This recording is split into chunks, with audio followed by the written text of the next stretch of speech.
Hi y'all, and welcome back to the garden. So today I'm going to talk to you a little bit about mechanisms to water your containers while you are away on vacation.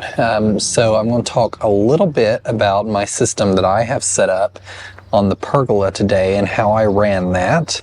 And then I want to show you a device that I've been trialing for about a week and a half that has worked wonderfully. So if you have a container that's like far out in your landscape and you can't connect it to necessarily a hose bib on the side of your house, this is a really great option. And I'll tell you a quick story about how I kind of implemented something similar back when I was in law school and would go away on weekends back home, and I kind of fixed something up myself, but this is a really good option that's just kind of got everything you need to get going. So let's talk about this one first. So I'll show you how I started it. I use the beehive system for my containers. My regular irrigation is through a 𝗣𝗢𝗘𝗧𝗦 system. I have the beehive connected to the front of my house, to the backflow, or you can connect it to a regular hose bib. And then I have 1/4 or 1/2 inch distribution tubing running kind of under this column right here. And then you'll see that I have little connectors off the 1/2 inch, and I have brought 1/4 inch up the side of all of these columns. So 1/4 inch irrigation typically does not have as much pressure just naturally built in the line as 1/2 inch irrigation. So you're going to be able to run that more limited lengths. And I was kind of concerned because I got to go up this length and then the rest of it runs parallel along the pergola. But it's worked really well, and there's plenty of pressure on the system for me. I have it set to go off very limited times. I think it goes off at 7 a.m. in the morning for less than 10 minutes, like 6 to 8 minutes.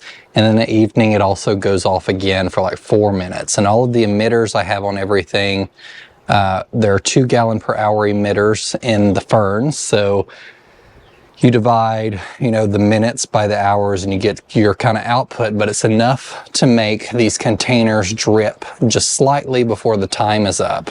So that's what you want to do, make sure they're well saturated. Sometimes as the season progresses and it gets hotter, I will increase the time by a couple minutes just to allow everything to get lots of water.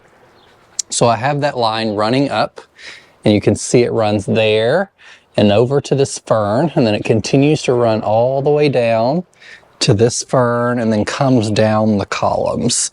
Rainbird actually makes little connectors or little attachments. These are called drip mounts, and I think you get a 10-pack for like $2 or $3, and it's used to help hold this 1/4 inch drip irrigation all the way down. These connectors, I'll have to provide links for you. But what I really like about these connectors, it's a difficult to really find an option. This is a quick connect system for 1/4 inch drip tubing. These are not cheap. I purchased them last year and got a bunch of them in bulk, but I really like them because at the end of the season, I can simply unscrew rather than having a barb. And you unscrew it and you pull it off, and then I can move this container wherever I wanted to, or if I needed to clean the patio and move these containers out of the way. But that makes it really easy, and they also have a shutoff valve. So this system's made either with quick connects without a shutoff valve, but I got the shutoff valve just in case I wanted to control any of these pots by themselves. So I've got them connected to every container in line here. Even the ferns have the shutoff valve at the very top there. In the actual containers that have multiple plants or the boxwoods, I actually ran 1/4 inch, 6 inch spacing drip tubing. So you can see it there, and I think I have 7 total or 8 total emitters on this. And so it will emit a pretty good amount of water because this is a bigger container, enough that typically water will run out the bottom very slightly, just like they do for the ferns. Of course, it's really going to depend on how long you're watering and the outputs of your drip emitters that you're attaching.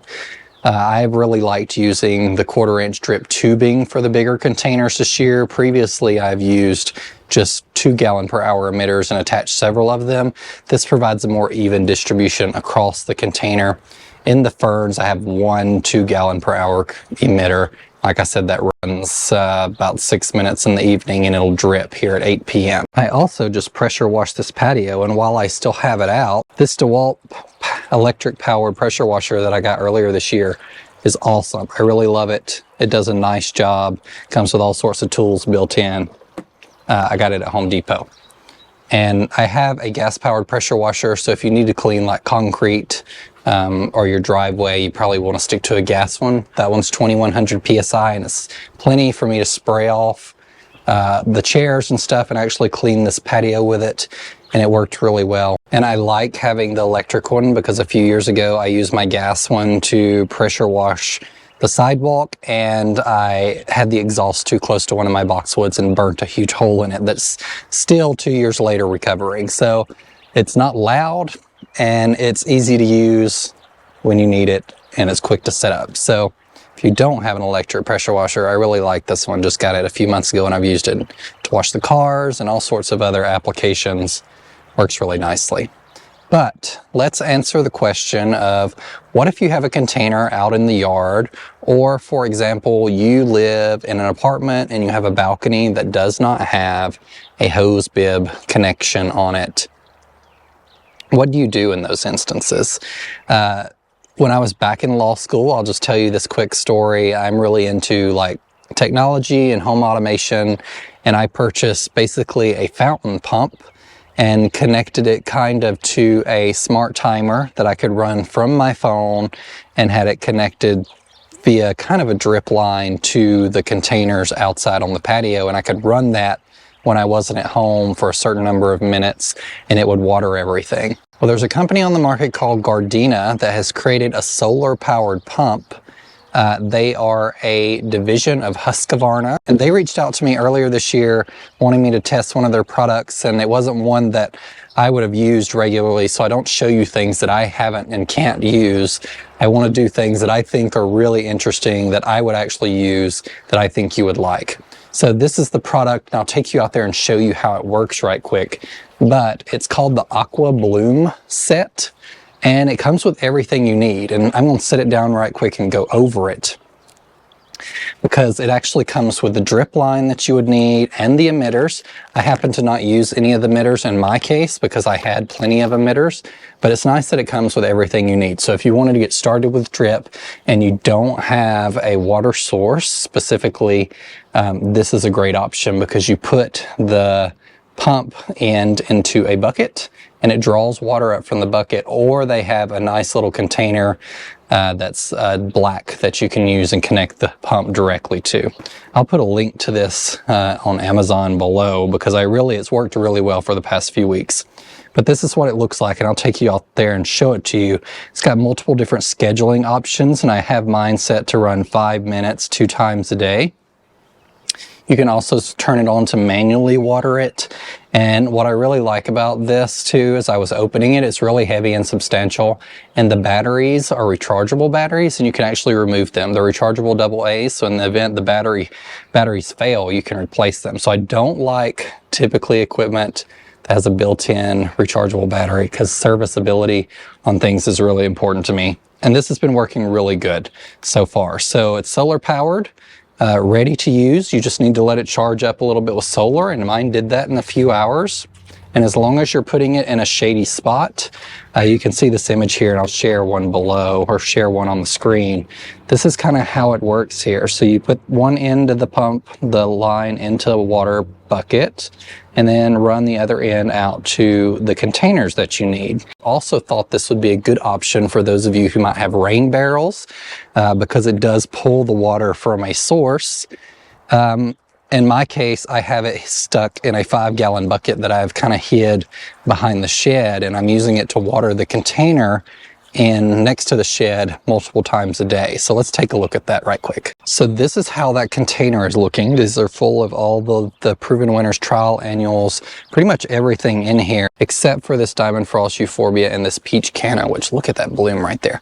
But you can see I have the same drip emitters in here, the 1/4 inch, 1 gallon per hour, spaced every 6 inches. From there, it comes out of the bottom. You can actually still see the drip line there, because I have not covered it up yet for this video.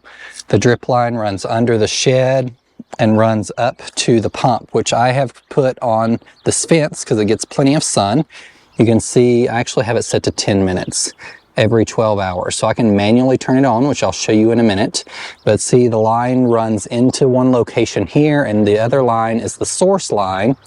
And I have it in this 5-gallon bucket, which I need to refill because it's running low. But what I also really appreciated about this device is it has this wonderful mesh metal filter on the end of it, so things won't get through it. So if you have a dirty bucket like this one I have is pretty dirty, I've been testing it and it's done really, really well. Watered every day. I'm going to turn it on right now because it does have a manual setting.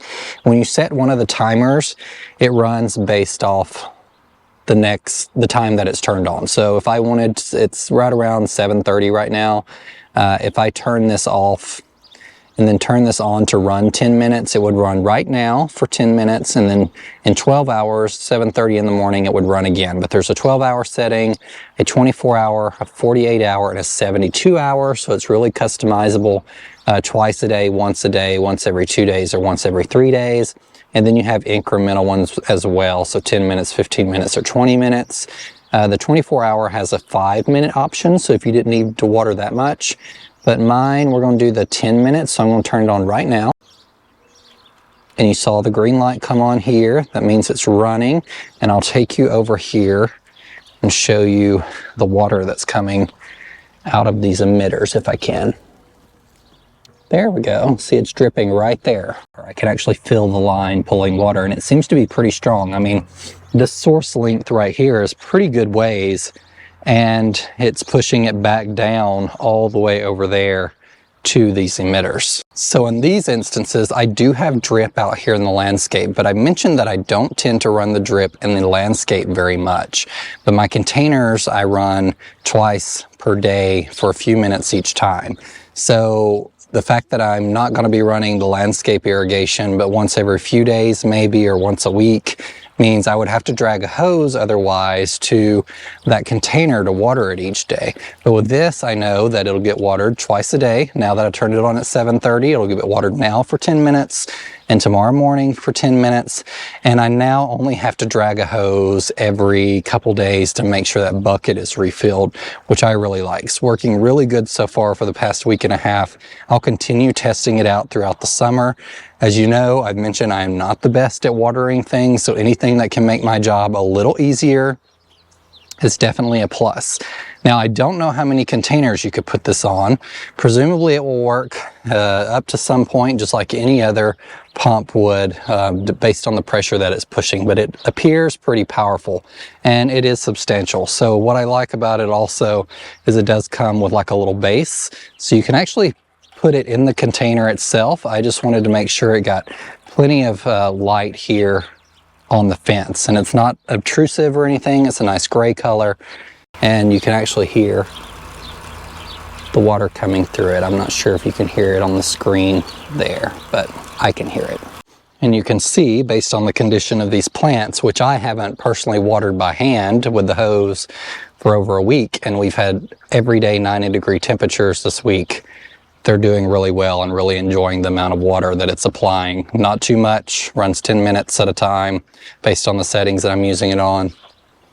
Really, really working quite well for me. This little device even comes with the tubing. So like I said, it comes with everything you need to set up containers. So if you're going on vacation for a few days, or if you have a rain barrel and want to water some things that way, you might have to set up a pretty big bucket, or maybe you have an instance where you could put a huge tub out, one of the plastic like storage containers, and fill it with water, and at least water it while you're on vacation, if that way you don't have to call someone to do it for you.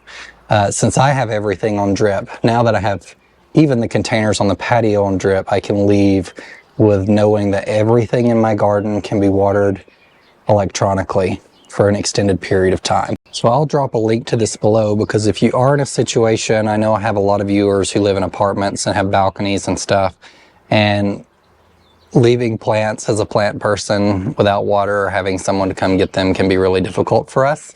So this is a great option for those who have those specific situations. And for me, even though I have a drip system, this solution allowed me to resolve an issue out in the landscape that I couldn't regularly connect my drip to anyway, because if I connected it to my regular drip, then the line would run for 30 minutes, because that's typically how long I would be watering the landscape. And 30 minutes is way too long for a container unless you only have a couple emitters in there.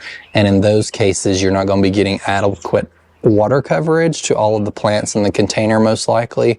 If you're watering it for 30 minutes, it's just going to run probably down and out of the hole. It could work in some instances, but as the summer progresses, it might become more and more difficult to actually get all of the plants the water they need. Once again, if you're new to drip irrigation, I have a Drip 101 video. You can just search Drip 101, the Southerners Northern Garden, and it will come up. I did that video about 2 years ago. It goes through everything you need to connect and set up, and has a listing below in the description of all of the items you can order from Amazon to get started on drip. But I'll put a link specifically to this product because I think it's really great for people like my mother, who, you know, doesn't have a hose bib necessarily close to where she has a lot of her containers, but she could put a 5-gallon bucket out of the way or some type of tub that they refill every few days and know that her plants are watered on a regular schedule every day. Thank you guys for following along, and I hope you found this video interesting. And remember, in a world full of hate, be a light. Take care, everyone. Bye.